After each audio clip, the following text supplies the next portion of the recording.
இன்றைக்கி பார்த்தீங்கன்னா டீ கடையில் வந்து எப்படி மிளகாய் பஜ்ஜி பண்ணுறாங்கன்றதை பார்க்கலாம். அதுக்கு 1 கிலோ அளவுக்கு கடலைப்பருப்பு, 3/4 கிலோ அளவுக்கு பச்சரிசி, 50 கிராம் அளவுக்கு ஓமம், இந்த 3த்தையும் சேர்த்து மாவு மில்லில் கொடுத்து நல்லா பவுட்ரு பண்ணி முன்னாடியே இவங்க ப்ரிப்பேர் பண்ணி வச்சுருக்காங்க. இப்போ நம்ம வீடியோ பார்த்துட்டே இருப்பீங்க. வீடியோ கீழே பார்த்தீங்கன்னா ஒரு ரெட் கலரில் ஒரு சப்ஸ்கிரைப் பட்டன் இருக்கும். அதை வந்து மறக்காமல் ப்ரெஸ் பண்ணிக்கோங்க. பக்கத்தில் இருக்க பெல் ஐக்கானை கிளிக் பண்ணும்போது ஆல் அப்படின்றத நீங்கள் செலக்ட் பண்ணி கிளிக் பண்ணி வச்சிட்டிங்கன்னா உங்களுக்கு அடுத்து வரக்கூடிய வீடியோஸ் வந்து நோட்டிஃபிகேஷன் உங்களுக்கு தன்னாலே அப்டேட் ஆகும். இப்போ வந்து இவங்க பஜ்ஜி வந்து ரெடி பண்ண போகிறாங்க. ஒரு 2 கிலோ அளவுக்கு ரெடி பண்ண போகிறாங்க.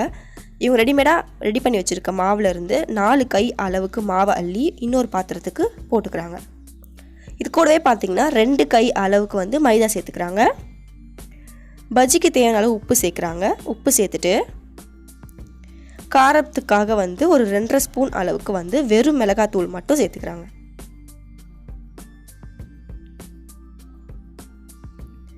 சேர்த்துட்டு பஜ்ஜி வந்து ஆரஞ்சு கலரில் இருக்கும். ஸோ அதுக்காக வந்து சிட்டிகை மட்டும் கேசரி பவுடர் சேர்த்துக்கிறாங்க. சேர்த்துட்டு ஒரு 1.5 ஸ்பூன் அளவுக்கு பெருங்காயத்தூள் வந்து சேர்த்துக்கிறாங்க. பஜ்ஜி கொஞ்சம் உப்பலாக வர்றதுக்காக ஒரு 1/2 ஸ்பூன் அளவுக்கு வந்து ஆப்ப சோடா வந்து சேர்க்குறாங்க. அப்படி சேர்த்திங்கன்னா உங்களுக்கு நல்லா உப்பலாக கிடைக்கும் அப்படின்னு சொல்கிறாங்க பஜ்ஜி. இப்போ கொஞ்சம் கொஞ்சமாக தண்ணி விட்டு பஜ்ஜி மாவு வந்து கரைக்கிறாங்க.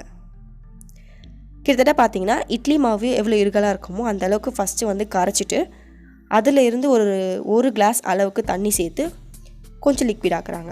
அப்போ தான் வந்து மிளகாய் பஜ்ஜி பார்த்திங்கன்னா நல்லா வந்து மிளகாய் உள்ளே முங்கி மாவு வந்து நல்லா பைண்ட் ஆகும்னு சொல்கிறாங்க. இப்போ மிளகாய் பஜ்ஜிக்கு மிளகாய் வந்து கட் பண்ணி ரெடி பண்ணுறாங்க.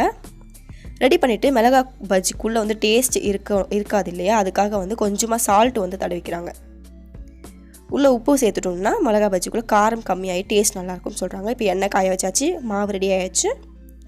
இப்போ எல்லாமே ரெடி. எண்ணெய் வந்து காஞ்சிச்சா இல்லையான்ட்டு ஒரு ட்ராப் விட்டு பார்க்குறாங்க. விடும்போது மாவு நல்லா வெந்து மேலே வந்துருச்சுன்னா எண்ணெய் வந்து கரெக்டாக வந்து காஞ்சிருக்குன்னு சொல்கிறாங்க. இப்போது மிளகாவை பாருங்கள், காம்பு வந்து மாவில் நனையக்கூடாது, அது கையில் தான் இருக்கணும்.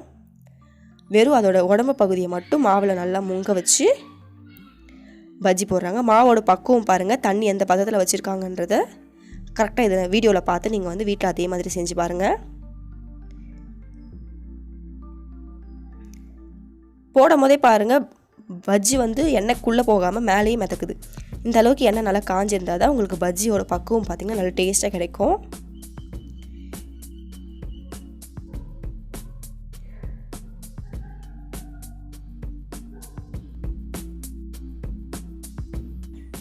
இப்போ வந்து பஜ்ஜி ரெடி ஆகிடுச்சு. எண்ணெயை வந்து வடிகட்டிட்டு நல்லா எண்ணெய் வடிகட்டுற தட்டில் வந்து எடுத்து போட்டுக்கிறாங்க. இப்போ வந்து பஜ்ஜி எப்படி வந்துருச்சுன்னு கண்டுபிடிக்கணும்னா அது காம்பு பகுதி பார்த்திங்கன்னா கருப்பு கலரில் இருக்கும்.